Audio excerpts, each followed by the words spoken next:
Hello and welcome to today's panel. My name is Varuna Srinivasan. I'm one of the co-chairs for the conference, and I couldn't be more thrilled to be moderating such an important and necessary discussion on the impact of eco-anxiety and eco-grief on women and gender minorities. The most recent International Governmental Panel on Climate Change, IPCC, the report stated that this inhabited region escaping the dire impacts from rising temperatures and increasingly extreme weather. Despite the progression of the climate crisis, controversy regarding how to respond remains. Eco-anxiety is defined by the American Psychology Association as the chronic fear of environmental cataclysm that comes from observing the seemingly irrevocable impact of climate change and the associated concern for one's future and that of next generations. So in today's panel, we've invited some revered folks in the space to help explore themes such as reproductive politics, eco-grief, and capacity building within vulnerable communities. But before we begin, I wanted to introduce some of the very amazing people we have with us today. Dr. Britt Ray, a Human and Planetary Health Postdoctoral Fellow at Stanford Center for Innovation in Global Health, Stanford Woods Institute for the Environment, and London School of Hygiene and Tropical Medicine. Her research focuses on the mental health impacts of climate change. They are also the author of Generation Dread, Finding Purpose in an Age of Climate Crisis. That is on my reading list, so very excited. Dr. Jade S. Sasser, an associate professor in the Department of Gender and Sexuality Studies at UC Riverside. Dr. Sasser researches the role of race in climate change-related emotions, mental health, and the desire to have children. Her first book on infertile ground, population control, and women's rights in the era of climate change was published in 2018 by NYU Press. Also on my reading list. And finally, we have Susie Rowe, a senior research scientist at Elevate Policy Lab and an assistant clinical professor at the Yale Child Studies Center. Prior to this, they worked as senior counsel for the US EPA Office of Environmental Justice. Ms. Rule co-founded Brownfields to Health Fields, a community-driven multi-stakeholder approach to transform contaminated properties into community spaces that meet essential needs such as healthcare, food security, and physical activity.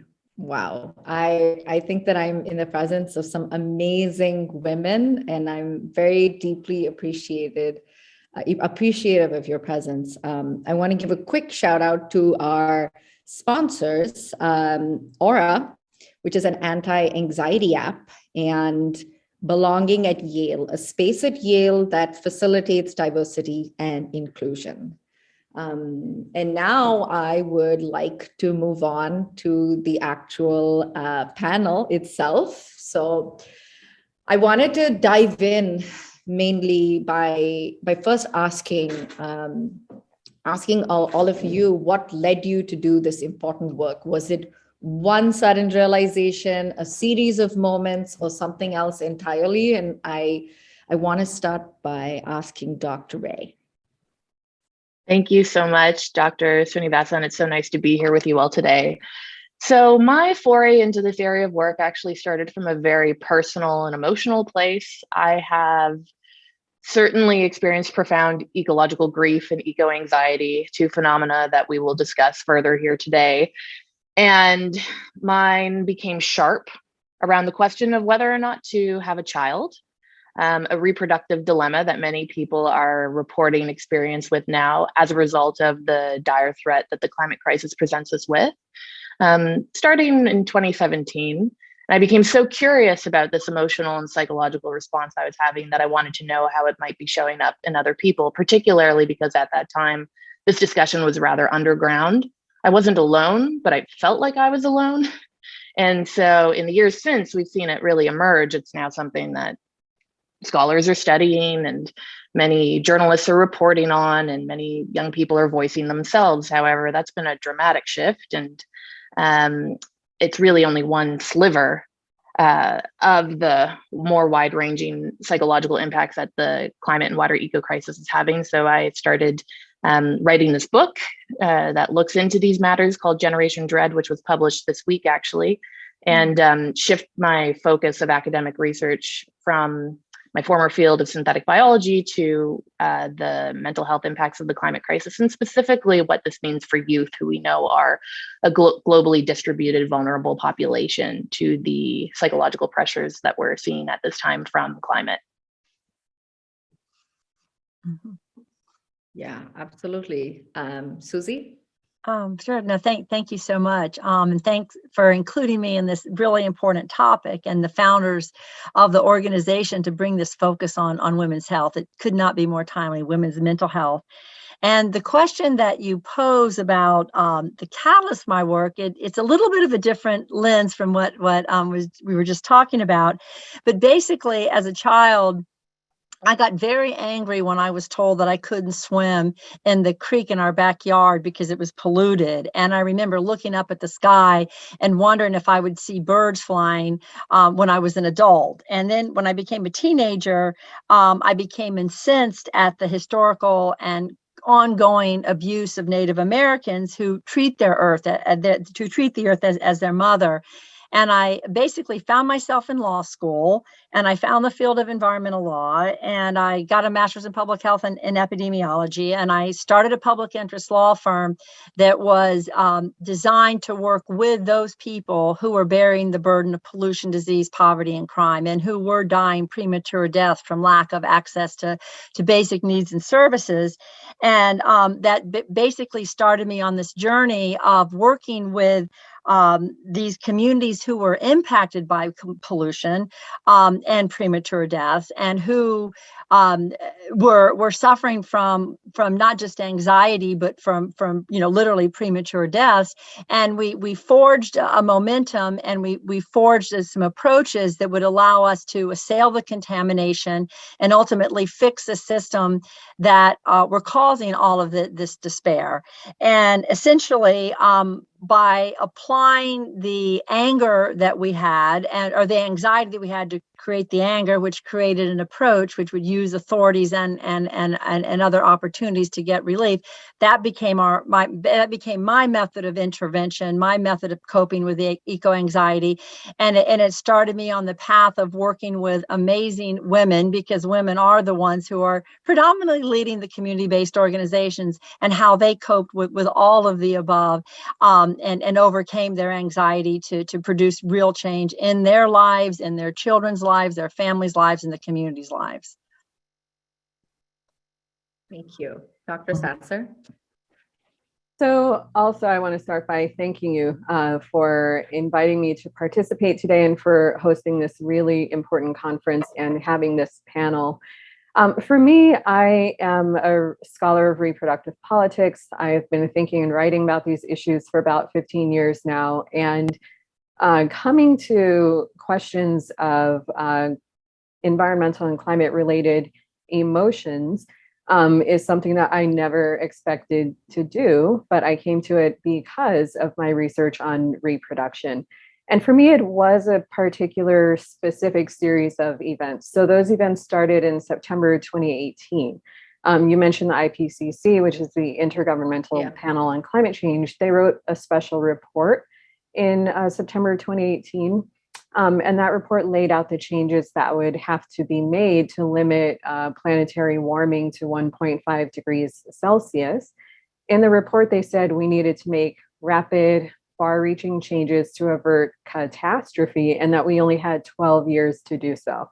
So a lot of people were really intensely frightened by this report, and there were several things that happened in response. A few months later, AOC, Alexandria Ocasio-Cortez, did an Instagram Live in her kitchen saying there's scientific consensus that the lives of children will be different because of climate change, very difficult.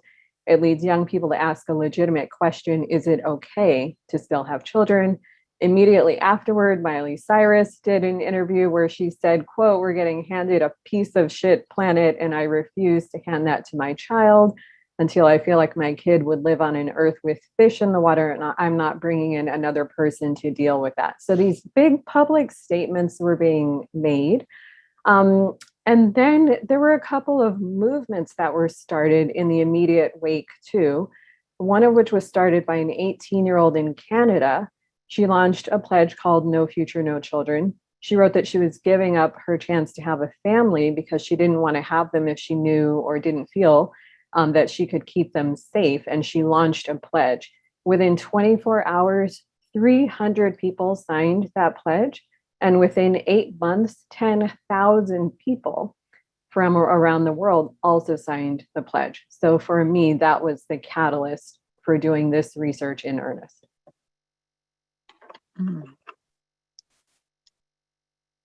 Yeah, I've been following, I'm very active on Instagram, and I follow a lot of really amazing Gen Z climate change activists. One that comes to mind is intersectional environmentalists that really try to put BIPOC communities at the center of the climate crisis, because the issues that we face are often intersectional, right?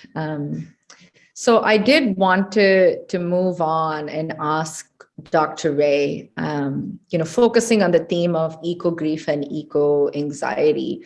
You write and talk about this a lot. And I also just wanted to, I've been reading about Win Bruce. I don't know if people know who he is. I wanted to pay my respects to him today during this talk because I feel like it's so timely. This is someone from a climate change activist from Boulder, Colorado, who died. I think it was in late April on a Saturday, from setting himself on fire in front of the Supreme Court on Friday in an apparent Earth Day protest against climate change. And he died in the hospital. And many friends who were around him said that it was a protest and it shouldn't be counted as a suicide. But I think that it sent ripples throughout, the climate change activist world, and just thinking about, this kind of anxiety that we all feel. Can you share your definition of these terms and why it's so important for us to find moments of purpose and sanity during these tumultuous times? Well, I'd like to begin by offering a bit more complexity around the self-immolation of Win Bruce on Earth Day. I am not a Buddhist practitioner who can speak with authority on these issues, but from having read commentary from fellow practitioners who knew him, they actually say this is not an act of protest, nor is it an act of suicide. This is a deep spiritual practice that he engaged in, and it was an act of compassion and love, really, to announce that the house is burning, as Greta Thunberg says. Our house is on fire, and I will demonstrate this in the deepest way possible, holding out that awareness out of love and compassion for others so that we can address this burning house. Was not a typical protest and certainly was not suicide. So it's very complex, and there's a deep history and tradition of self-immolation within certain Buddhist factions. It's also highly controversial within the Buddhist community. There's no consensus around it. And I don't want to speculate as to whether this was motivated by ecological grief as a construct that we can then talk about more broadly with respect to how people are engaging with climate emotions at this time. However, yes, I do talk about eco-anxiety and eco-grief a lot because they seem to be these emotions that people resonate with in a very turbulent way when they have a climate wake-up moment, so to speak. When something occurs, perhaps as Dr. Sasser was saying, they read the 2018 IPCC report that outlines the world at 1.5 versus 2 degrees, or they experience a heat dome, like what happened in the Pacific Northwest last summer, or any other cataclysmic event that we're seeing. And really what happens is that their sense of the world and the future being safe gets kind of ripped apart if they were ever privileged enough to be able to feel that the world was a safe place. And or it just becomes another layer of distress on top of ongoing difficulty and challenging traumatic emotions that they might be experiencing from various forms of intersecting oppression. And there is kind of an abyss that people can fall into, or I also talk about it as an internal shattering, which can be extremely severe. And that demands support. And often people will sit in these feelings alienated and isolated, not knowing how to grapple with them because there aren't really social norms around which to talk about this with others. That's changing. These are now becoming more household names, thankfully. And so we can relate to them with each other. They have an object, right? They have terms, even if they're imperfect terms. But that kind of community support, I have a newsletter about staying sane in the climate crisis. I can't tell you how many hundreds of people write me talking about how the simple act of connecting with others over these emotions makes them so much easier to deal with and to bear, and to then find ways of harnessing and working on that kind of emotional resilience building and getting through to the far side of despair, really, to something more productive and constructive and adaptive. So there's no guarantee. Like, these feelings can be really difficult and they can trap people in some unproductive places that are really bad for their mental health, and that can impair their functioning. And we have data on this I can talk about later if you like, but they can also be hugely constructive and motivating for creating community and working on collective responses to the climate crisis. So it's complex, to say the least. Yeah, thank you for providing more context earlier. I think that is something that, you know, we should all be cognizant about. I think what we read about in the media is definitely is one thing, but thank you for providing more complexity on those situations. I know that I definitely have I suffer from a lot of eco grief as well, and I often say my favorite genre of movies is watching climate thrillers. I don't know if there's actually like a genre like that, but I watch like Day After Tomorrow, and I've watched it several times. And I think that's one way that I prepare. Or I watch like 2012 and movies like that. So I definitely, I think that we all have our coping mechanisms. I just wanted to follow up. In an article that you wrote for Time Magazine, you suggested that for individuals overwhelmed with the climate crisis, that they should consider seeking out something known as climate awareness therapy. Can you speak a little bit more about this? There is now a burgeoning field of mental health practitioners who are focused on the climate and eco crisis, and specifically psychiatrists, social workers, and psychotherapists who call themselves climate aware therapists. So you can find them in places like the Climate Psychology Alliance of the UK or North America, or the Climate Psychiatry Alliance. And what's unique about them as compared with an average therapist is that they come at this work with the ground game of saying there's nothing pathological about feeling these emotions, right? This is not a mental health problem or illness within the individual. This is a very natural and normal response, in fact, to something that is a true existential threat.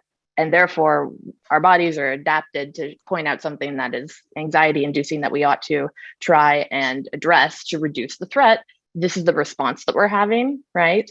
And that also grief and love are closely attached. We only grieve for what we love, and there are major destabilizations occurring in the biosphere and these life support systems we rely on. And so we're starting to feel it. Glenn Albrecht, the philosopher, calls these psychoterratic syndromes, the emotional responses to the felt and perceived states of the earth, which are bubbling up within so many people now.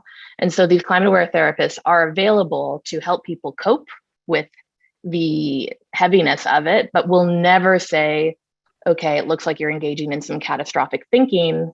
Let's look at your thoughts around that, or try to dismiss it with a pill. Mm-hmm. Susie? No, this is a really, I think, an impactful conversation that we make sure to realize the different layers and the different lenses by which we're approaching it. And with the questions that I've gotten about looking at it from the community and the policy level, I want to, set the stage that it's with absolute, complete, due respect for the anxiety and the grief that that so many of us across the globe, regardless of what zip code we come from, is so valid and is so important. And I don't want to underemphasize that piece. I think that where I am coming from the lens of environmental justice, from climate justice, my role today is to really focus on how do we work within those who live in those zip codes where they are dying premature deaths, they are suffering from the floods and the heat islands and the lack of energy efficiency, and they have to choose between heating and eating and all of that. So I just want to set the stage that that's where I'm focused on, and that's what I do. And this other part is hugely important, and I'm really hoping that what we're learning in that space of climate anxiety from a mental health perspective can really be spread and shared. So with that as the caveat, with the fact that I am a lawyer and an epidemiologist, not a psychologist, even though I work with some great psychiatrists and psychologists at Yale Elevate and the Child Study Center, I keep wanting to emphasize the power that does come, that healing power that does come from confronting and overcoming the adversities and making those changes one little step at a time. And I think the pointed question that you provided me was, well, what is one thing that we could be doing? And so again, this is going to be my fight bite and my punch list for everyone. First of all, is that we are living in a period not just of unprecedented challenges from our awareness of the racial injustices, from the pandemic, from climate. We are dealing in a period with unprecedented and historic new authorities and appropriations that are designed to address this very issue, again, for all communities, regardless of your zip code. The challenge that we have right now is that those resources are not getting to the people who need them most. And that's where I think everyone on this call can perform a vital function to helping to leverage those resources into the communities that need them. And also not only just help those communities, but really taking action to get that healing power to deal with our own grief about our grief and our outrage about what's going on. And to give some very concrete examples is, number one, we had, within the last month, we've had an unprecedented change in the government authorities and regulations that are governing how the federal government does its business. There's a law called the National Environmental Policy Act, and under the Trump administration, they rolled back huge, important protection and safeguards that have been around since the 70s. But month ago, or in the last month, the Biden administration reinstated some of those protections, fundamentally related to climate change. It reintroduced the ability to consider climate. It reintroduced the concept of cumulative impacts. And that's where we look at not just one contaminant at a time or one stressor at a time, but all of them together, whether it's too much pollution or lack of access to drinking water or unique vulnerabilities based on your age or where you're living or your cultural practices. And that provides a table that demands the support and the engagement of all those who are suffering from climate anxiety to work together to try to make those come alive and protect not just the vulnerable communities, but all communities. The other piece that's vitally important that we get involved in is coming out of some executive orders. We have 3 executive orders dealing with climate right now, and also racial equity. And there is a new initiative called the Justice 40 Initiative, where 40% of the funding for climate-related functions, from drinking water, from contaminated sites, to flooding, to energy, to workforce development, is supposed to go to disadvantaged communities. And the administration has recognized disadvantage based on race, based on income, based on English proficiency, related to vulnerable populations along the lifespan, such as infants, children, pregnant women, so on and so forth. Those are venues, those are tables, those are activities that are taking place right now that it would be great to pull together a big tent to start accessing those resources. And I think that from a practice tip perspective, and I know this conference is about thinking about practice, thinking about communities of practice, is there's an important need to take some of that academic empirical knowledge, hand in hand with those who are lived experience experts and start packaging those experiences, both in terms of explaining the problem and also determining what the solution is. So there's so many things that we can all be doing hand in hand, arm in arm, to really make a difference on climate if we act now. And that now is the time. And like I said, I have a mantra here. It's turning anxiety to action using those authorities and those appropriations. And I really think that because we're women, I think that we can succeed in this. Wow, thank you. That was very thorough, and I think definitely like enlightening. I definitely learned so much about. Being a public health student, I like to think about the various layers of, interpersonal, intrapersonal, and then community, and then what you can do within, a society / national, international level. I wanted to move on to Dr. Sasser. I'm a big fan, and I have watched a lot of your talks and read a lot about you. And I actually watched the conversation that you had with Dr. Ray on CNN twice because it was really good. And I didn't know about this, but you talked about your experience during the Bobcat Fire. And how that was almost like a big turning point for you. And for people who don't know, the Bobcat Fire is one of the largest fires that has ever been recorded. And it happened in LA County history. And you said that in the CNN interview, and I'm paraphrasing here, about how when you were going through that ordeal, because you had to evacuate because of the fires, that you were often thinking about you were relieved almost that you didn't have another person to take care of, like a child. And I know a lot of people, even myself, I resonate a lot with this, that I often feel like within my own generation, there's a lot of ecological crisis and bringing a child in. And I have asthma as well. And I've had to go on multiple steroids, and I worry for future generations as well. So can you speak a little bit more about, your experience and how you link population control? And you've written also about this. I've also read some of your articles and your op-eds, but speaking about the link between population control and climate change. Yeah, so first and foremost, there was so much more that we said in that CNN discussion, and it got whittled down to 3 minutes, but we had an hour-long conversation. So of course, all of the complexity was lost. But so there are so many ways that people experience ecological anxiety, climate anxiety. Some of it is reading things like an IPCC report. Some of it is watching things that are happening in the world at a distance. And then some of it is suddenly becoming aware that a huge wildfire is raging 5 miles away from your home and being issued an evacuation order, which is what happened with me with the Bobcat Fire. And it was such an unexpected event, even in the midst of knowing that wildfires are increasing, they're getting worse. Being someone who was born and raised in Southern California, I have a number of years, that I can look back at and see how these fires have intensified and gotten more frequent. We also know from the research that, 10 of the most destructive and damaging wildfires in California have happened in the last 6 years.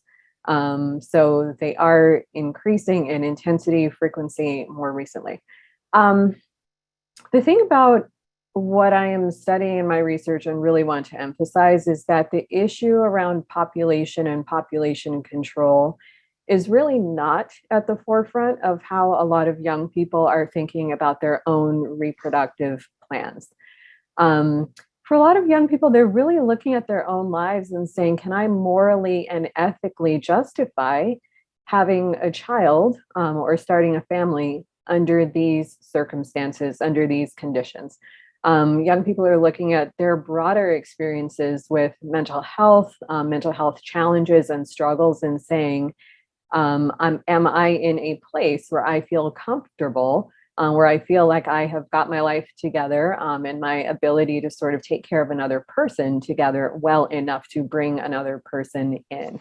And then layering climate anxieties and climate fears on top of that. is a big challenge. So what I'm doing in my work is, I would say, sort of bridging the concerns that we have heard from our other two panelists today. And I really think that one of the ways to address some of the climate justice concerns that we heard about from Susie Rule is to also increase the amount of research that there is on how these issues of climate emotions, eco-emotions, and their mental health impacts, how they differently impact communities of color and low-income communities. Generally speaking, there are a few surveys and polls that have been done that demonstrate that communities of color have more intense emotional responses to climate change and climate impacts.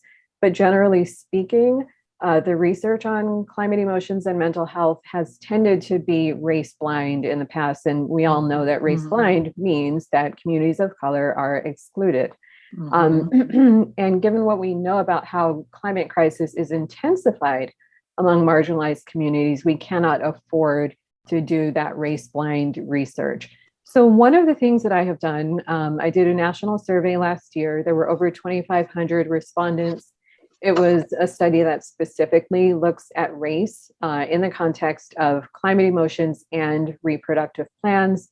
What we found in that survey, which is in the process of revisions for publication right now, was that climate emotions had the most distressing impact on parenting plans for young people of color.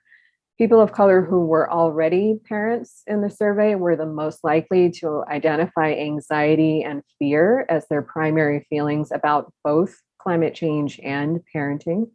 I asked one question in the survey about those who were actively planning to have at least one fewer child because of their feelings about climate change. And of those who said yes to that, the majority were women of color, particularly those who identified as Latinas.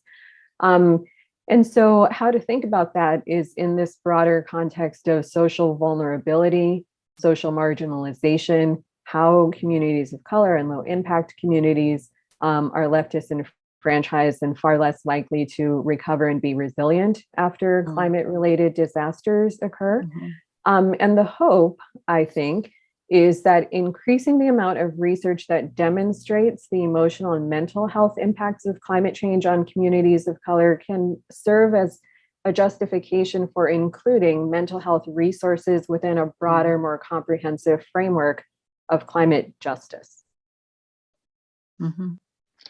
May I jump in on that?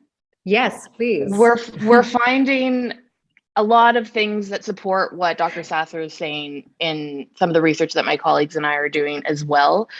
In one study of climate anxiety in 10,000 children and young people aged 16 to 25 around the world that we launched last year and that was published in December, we looked at the burden and scope of climate anxiety in these young people who were in Australia, Brazil, Finland, France, India, Nigeria, Philippines, Portugal, the UK, and the US. And of the 10,000 global respondents, we found some pretty alarming findings.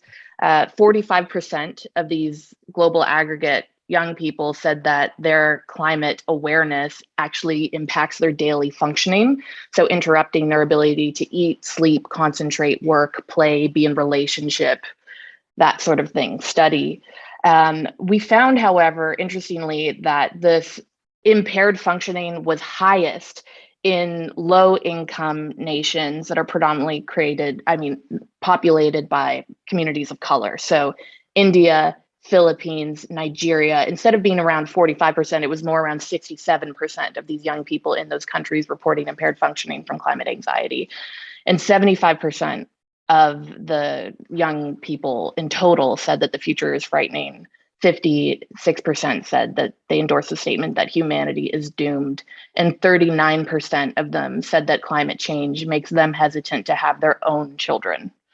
So this certainly does break down inequally in terms of, again, affecting the most marginalized and already experiencing of climate hazards hardest and first in pronounced ways compared to communities, for example, in the US, UK, and Finland and France and some of the other places where we looked.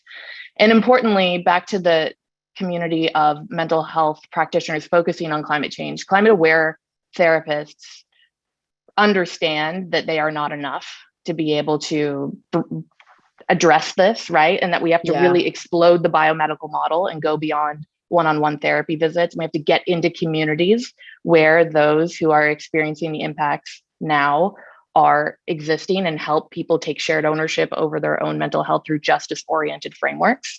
So there is an exciting time of innovation that is a brewing, and we don't have to start from scratch. There are many global health models for how to get mental health into low resource settings that can be mapped onto other areas with, of course, fine care for how it can attune to different contexts.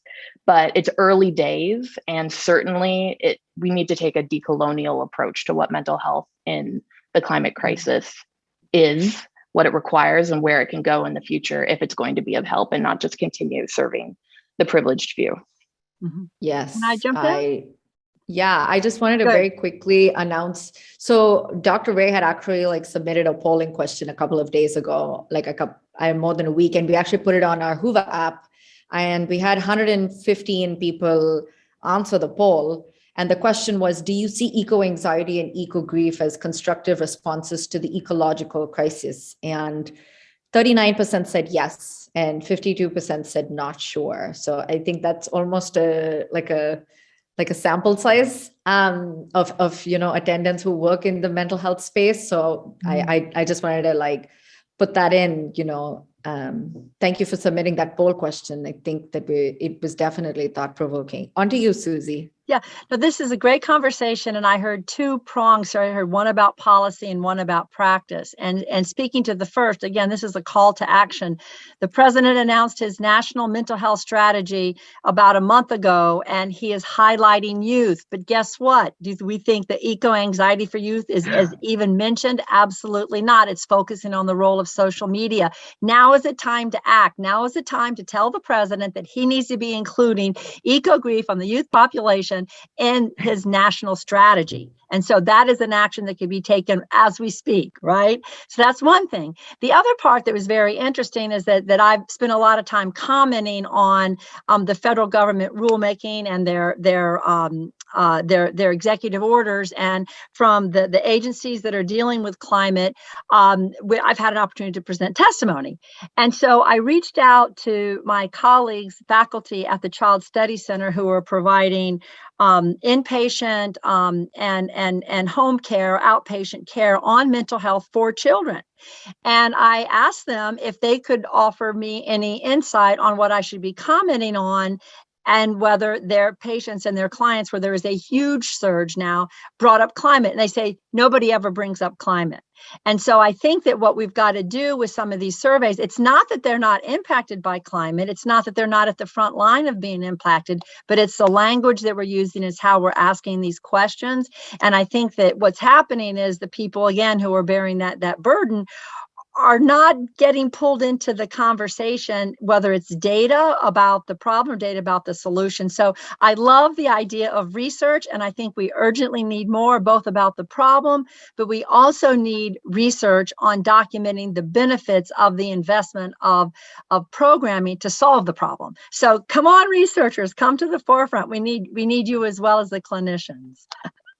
Absolutely. I just wanted to, I know that I had a couple of, but I really think that this conversation needs more highlighting. And just to circle back to what Dr. Ray and Dr. Sasser were also saying about their research on how much responsibility the younger generations feel on, and how it impacts their daily functioning. Dr. Sasser, in an op-ed for the LA Times, you said, you've written here that a UN report on global greenhouse gas emissions found that the richest 1% of people on Earth were responsible for more than double the number of greenhouse gas emissions of the poorest 50%. So it's not just a race thing, it's very much a class thing as well. We can see that wealth gap. And I really wanted to bring Susie in here as well to talk about, we talk about taxing the rich, we talk about the policies that we can do, not knowing that a lot of the laws that we might put in place can actually help the climate crisis. And it's a lot of personal responsibilities on us to use, not use plastic straws, to take our little tote bags to the grocery store. And while all of those actions are really important, I think that it really does come down to, what can we do about that 1% that's, taking, I think I saw a graph that said that after the Super Bowl, there were about 70 private jets that flew out within the US. And that even Kim Kardashian just took a private jet for 15 minutes of flight time within California, and burnt, I don't even know how many tons. And so people constantly talk about these things, and here we are using our paper straws. So I just wanted to talk on sort of this idea of moving it into more of a bigger, broader conversation on like just, taxing the rich, but also really bringing more focus on who is creating the climate crisis, and who is actually victims in and dealing with the consequences. And I'll start with you, Dr. Sasser. Yes, thank you. This is so important. I mean, it is really important to focus on structural and systemic challenges rather than over focusing on individual actions and behaviors. One of the things that I hear constantly in the in-depth interviews that I do for my research is that young people should not be burdened or tasked with, this responsibility for saving the planet, for engaging in actions to solve problems that they in fact did not create. Young people are unduly burdened by the actions that older generations have been taking irresponsibly to pollute this planet for many, many years, which in fact plays a role in this level of eco-anxiety. And then often young people are dismissed and have their emotions and responses denied or downplayed by older people who say, why don't you just take action and then you'll feel better? And it quite frankly is just simply not that easy. So one of the things that I argue for is really systemic and structural analysis rather than an over-focus on individual behaviors and actions, while also recognizing that individual people are experiencing these kinds of emotional responses. And so if we look at the individual level, as Dr. Ray has said, having an understanding that community-based approaches, coming together with other people, having spaces, safe spaces and resources and tools for discussing eco-anxiety and other emotions so that they're not relegated to shame or stigma or, making people feel isolated. It is so important. But then also really deep systemic change, policy change, law-making changes around the ongoing emissions of greenhouse gases from a fossil fuel-based economy. If we're not addressing that in aggressive ways, we will never really make an impact on the kinds of emotional responses that we're here to discuss today. I also want to say, though, that at a certain level, emotions are not problems to be solved. So there are not necessarily solutions to negative emotions. Really, the question is, what are the drivers of these emotional responses? And how do we root them out and solve and address them?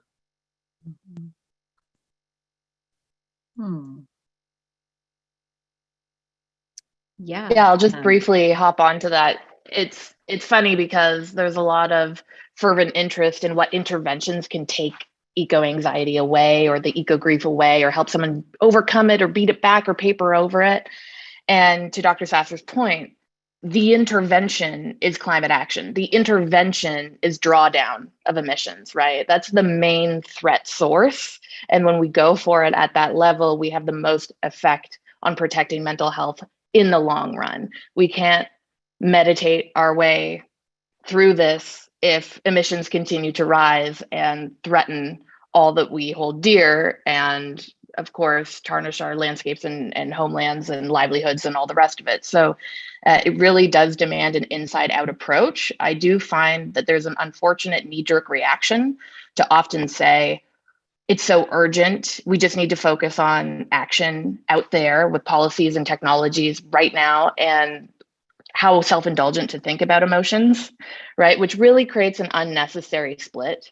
We are capacious enough to hold both, to recognize and validate the truth that we have these emotions that we must work with and find resilience through and connection with others through, at the same time as pushing for the collective change.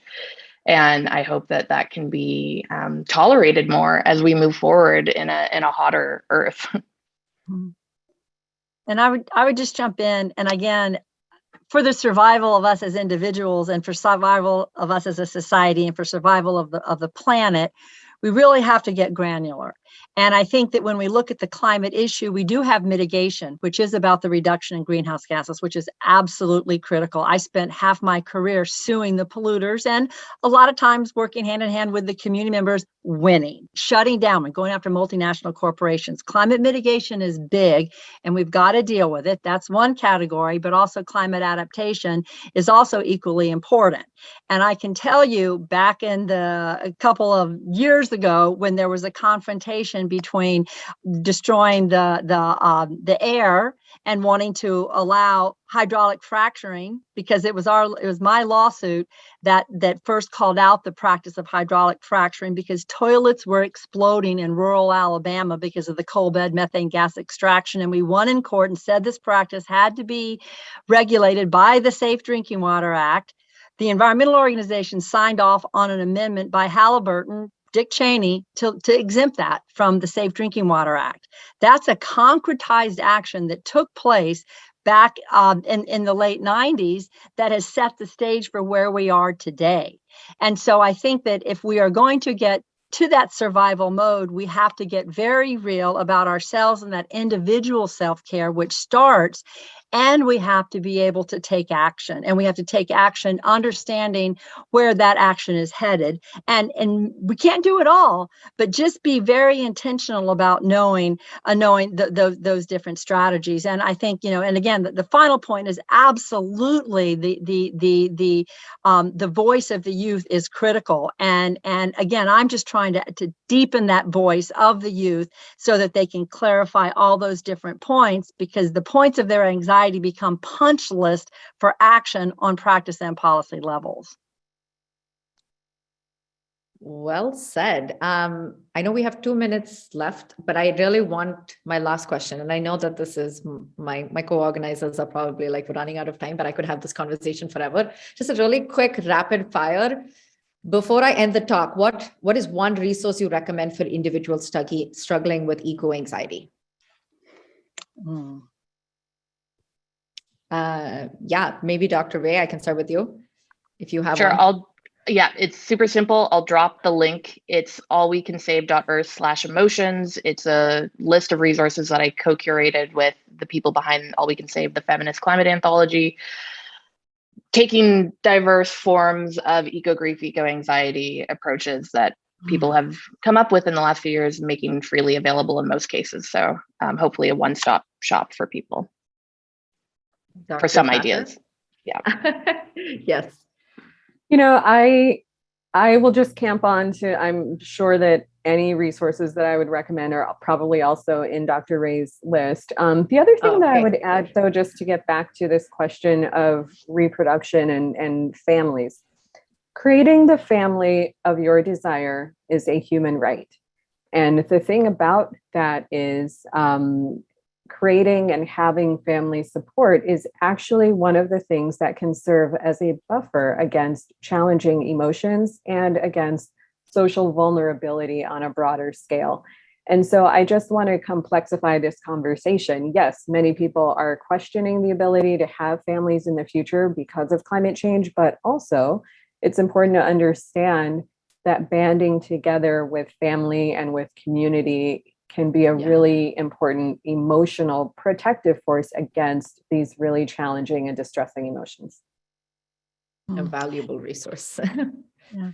And again, me going to the different side of the apple, right, is I would recommend that people look at the American Journal of Public Health supplement for December of 2011, which has over 100 peer-reviewed articles on the disproportionate impact factors affecting low-income people of color, which do include mental health issues, but a whole range of physical whole health issues. And I think that's a really good treatise that sets the stage on how to navigate assailing the sources of adversity that are related to climate change as well as pollution in general.